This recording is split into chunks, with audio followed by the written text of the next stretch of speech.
Baik, Assalamualaikum warahmatullahi wabarakatuh. Kembali bersama saya di channel Rian TV. Beberapa hari ini saya mendengarkan, ya saya sering lihat di YouTube ya. Jadi channel-channel eh, dari pendukung Ganjar Pranowo atau dari PDIP itu sudah tidak tertarik lagi kelihatannya untuk membahas Anies Baswedan. Mungkin mereka berpikir bahwa Anies ini eh, tidak dilawan pun sudah kalah, ataupun Anies ini tidak perlu dicawe-cawe, perlu dijelaskan ini itu pun sudah kalah. Seperti itu, mungkin seperti itu. Saya pikir juga seperti itu. Tetapi di sini uh, para youtuber ataupun para pendukung dari Ganjar Pranowo itu ini lebih fokus kepada yang namanya Prabowo Subianto. Karena Prabowo Subianto ini akhir-akhir ini itu unik dari segi uh, strategi politiknya. Ini unik, saya pikir. Beda dengan strategi politik yang dilakukan Prabowo di tahun 2014 ataupun tahun 2019. Itu sangat beda sekali dengan sekarang. Dan dari sini ya, itu para relawan ataupun para pendukung dari Ganjar Pranowo ini ya menjelaskan seperti dulu ya, bahwa Prabowo ini seperti ini, dulu Prabowo itu seperti itu, dan Prabowo ini sekarang gunakan seperti itu. Terus bagaimana terkait tentang ini ya, mari kita bahas bersama.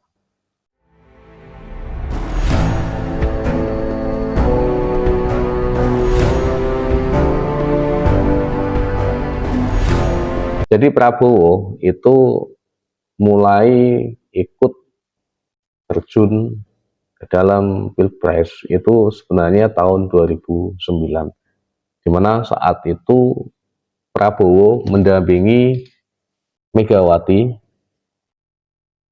yang saat itu mencalonkan presiden, kemudian melawan incumbent yang namanya SBY dan Budiono. Dan tahun 2019 Megawati dan Prabowo kalah. Selesai tahun 2014 Prabowo maju. Tetapi tahun 2014 ini Prabowo maju dalam posisi bertentangan atau menjadi rivalnya Megawati. Yang saat itu Megawati mengusung Jokowi dan Yusuf Kala untuk menjadi presiden. Dalam pemilihan itu Prabowo kalah. Jadi Prabowo kalah. Kemudian berlanjut setelah itu 5 tahun, tahun 2019 Prabowo maju lagi. Yang saat itu didampingi oleh Sandiaga Uno melawan incumbent yaitu Jokowi. Kalah lagi Prabowo. Cuman setelah ini ya, setelah tahun 2019 itu, setelah kekalahan yang berturut-turut ya, 2 kali kekalahan, sebenarnya 3, tapi yang satunya itu menjadi wakil, kebetulan wakil Megawati ya, itu Prabowo ditawari oleh Jokowi untuk menjadi menteri. Dan saat itu Prabowo mengiyakan. Dan sampai saat ini Prabowo menjadi Menteri Pertahanan. Di saat bersama Jokowi ya, narasi yang dibawa oleh Prabowo itu sangat bertolak belakang sekali dengan narasi-narasi yang digunakan di tahun 2014 dan tahun 2019. Di mana tahun 2014 Prabowo menggunakan narasi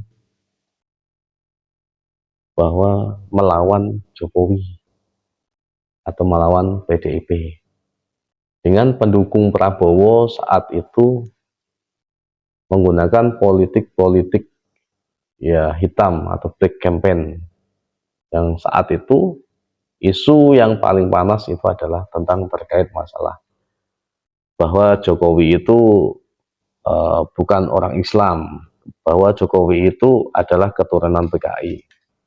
Di sisi yang lain, Prabowo dicap sebagai seorang kadrun, orang ibaratnya di kubu kadrun, kadal gurun. Kemudian di kubu Jokowi itu dicap sebagai cebong, gitu. Nah, berlanjut sampai sini dengan narasi Prabowo yang sekarang itu narasi di mana Prabowo itu mendukung Jokowi.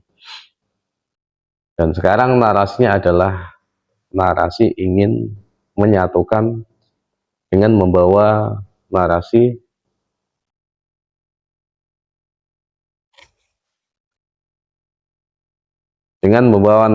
untuk menyatukan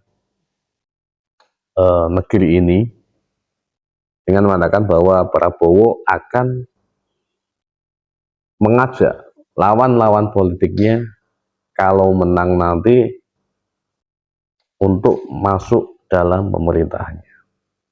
Lalu dengan narasi seperti ini apakah relevan dengan kondisi sekarang? Saya pikir ini sesuatu hal yang sangat tepat ketika para elit nanti menang atau kalah itu bersatu. Katakanlah walaupun nanti Prabowo kalah, ya Prabowo juga harus bersatu. Yang intinya kalau diajak bergabung dalam partai, walaupun jadi anak buah Ganjar, itu juga tidak apa-apa. Seperti itu yang seharusnya terjadi. Dan dari sini kita melihat bahwa apa yang dikatakan Prabowo itu sebenarnya relevan. Karena relevan dengan apa? Relevan dengan kondisi sekarang, relevan dengan apa yang dikatakan oleh Jokowi bahwa di tahun setelah 2014 ini atau 10 tahun, 11 tahun yang akan datang, itu Indonesia punya momentum bonus demografi, di mana ketika bonus demografi ini tidak dimanfaatkan dengan baik, itu Indonesia akan kehilangan peluang menjadi negara maju. Seperti apa yang sering dibicarakan oleh Jokowi bahwa di negara Amerika Latin itu di tahun 50-an itu sudah menjadi negara berkembang. Tetapi negara-negara Amerika Latin ini tidak memanfaatkan momentum bonus demografi yang saat itu ada, dan akhirnya sampai sekarang itu skala dari negara ini adalah masih negara berkembang. Dan ini yang sangat diganggu-ganggukan oleh Jokowi. Nah, terus bagaimana ini bisa terjadi? Yang harus kita lakukan itu adalah ya untuk memanfaatkan momentum ini, itu menghilangkan yang namanya panasnya politik atau pecah yang terjadi sekarang ini, yaitu antara kubu cebong dan kubu kadrun, pecah. Dimana kalau ketika ini bersatu, maka fokusnya untuk memanfaatkan bonus demografi ini lebih berpeluang lagi. Jadi untuk menjadi negara maju itu peluangnya lebih besar lagi. Seperti itu. Jadi inilah yang harus dilakukan.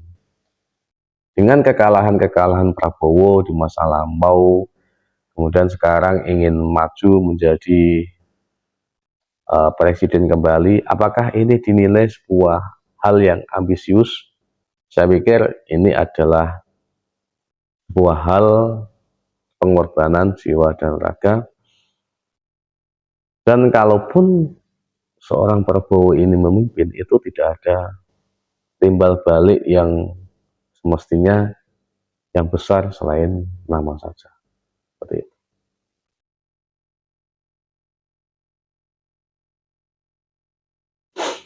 Dan perkataan-perkataan bahwa Prabowo ini masih menyimpan yang namanya kejahatan-kejahatan masa lampau. Saya pikir semua hal yang sudah dilakukan Prabowo selama ini itu menunjukkan bahwa Prabowo ini bukan orang yang ambisius, bukan orang yang seenaknya sendiri, terbukti mau menjadi anak buah Jokowi. Dan sekarang mau mengakui bahwa Jokowi itu adalah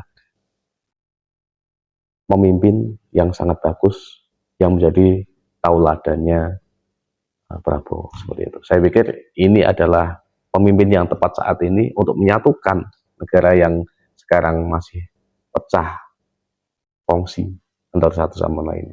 Biar negara ini bisa bagus, bisa baik memanfaatkan bonus demografi 10 tahun ke depan. Itu saya pikir. Terima kasih dari saya. Assalamualaikum warahmatullahi wabarakatuh.